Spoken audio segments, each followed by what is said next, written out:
All right, guys, welcome to another episode of Dive into Real Estate Investing for Newbies podcast. I have a very special guest. Consider him a friend, a brother, Reggie Webb with Property Webb. His wife is usually with him. His side partner or his business partner, LaDonna. But anyway, I was able to get Reggie on the podcast, and welcome to the podcast, Reg. Hey man, thanks for having me. And look, I apologize that it took so long for us to actually connect and get on. We should have done this months ago, but it is good to finally get on.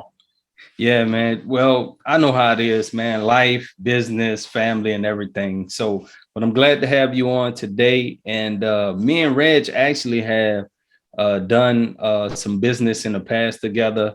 I actually, we keep in contact a lot with each other, just keep ourselves pretty much updated on what's going on in the market.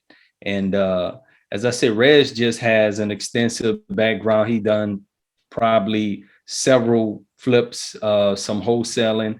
And Reg, tell us a little bit how you got started, man, and where are you located? I think you do some real estate in some multiple markets. Tell us how you got started. Right. So my wife and I, LaDonna, as you mentioned, and unfortunately she couldn't be on the podcast today, but we still kind of consider ourselves new in the real estate business simply because we only have 2.5 years of real estate experience as far as like, okay, this is what we do.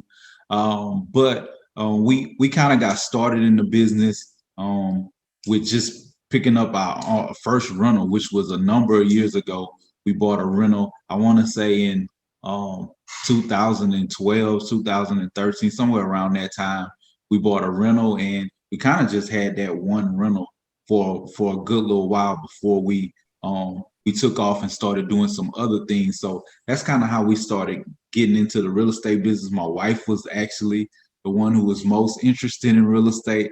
I'll be honest, I looked at it, I thought it probably had some potential, but I didn't see it the way that I see it now. And so over time, just reading Rich Dad, Poor Dad, some of the same books that a lot of people read, right? Those things kind of changed my mindset a little bit on real estate. And I think what really exploded me into the real estate game was when the family started growing, we started having more kids, and we needed to expand our own housing. I looked at the fact that there were houses that were just sitting on the foreclosed market, and there was some opportunity for us to just buy something, put a little elbow grease into it, and see what kind of profit we would have on the backside of that when the value in that property rises, or just the equity simply because we put some money into it and now it appraises for more than what we paid for it. And so once we did that, I was pretty much sold. And just real quickly, like we purchased a home that we were going to live in for $118,000. I want to say we may have put 30 grand into that house, but when we finally did sell, we cashed out 69,000. So when you make that kind of a move or that kind of profit on real estate, then you pretty much sold that this is the real deal. Right. So that's kind of how we got started in the real estate game. So you still work kind of your corporate job, right? I know you kind of in the corporate arena, so you do this and real estate too, because there's a lot of people out there, they just up and quit their jobs and just think, hey man, I'm gonna jump into real estate. What's your advice on that, man? People that think like that, and I know that it's possible. They have some people that I wouldn't even call it luck. They hustlers. They get into it and they do it. But you got some people that just think, like you said, a 69,000. You didn't immediately just quit your job and say, well, I made 69,000. I'm gonna continue doing this. Like what mindset did that keep you more rooted and say, well, man, I'm gonna still continue what I'm doing and do the real estate too until I build up until where I want it to be. Right.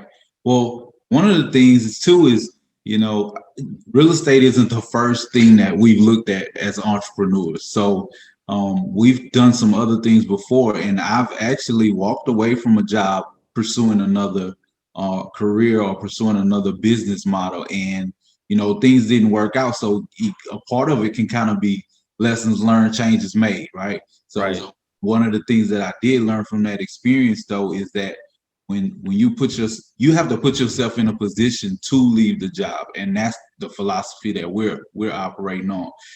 Is we want to work and we want to build our real estate business so that it completely replaces our income, and then honestly goes over our current income from what we make on our W-2 jobs and 1099 jobs, because we actually have both. But whatever that monthly income is, I personally want to replace that passively before I leave my career, which is in emergency management. I'm an emergency management project manager, consultant. Take on some consulting contracts, and then LaDonna is a project manager also, but she's in the field of IT. And so we're blessed. We have what we consider to be a pretty good lifestyle, and when we walk away from those jobs, we don't want our lifestyle to decrease, or we don't want to have the stress and the struggles of how you're gonna pay the bills, right? We want to make sure that we don't replace all of that income before we leave.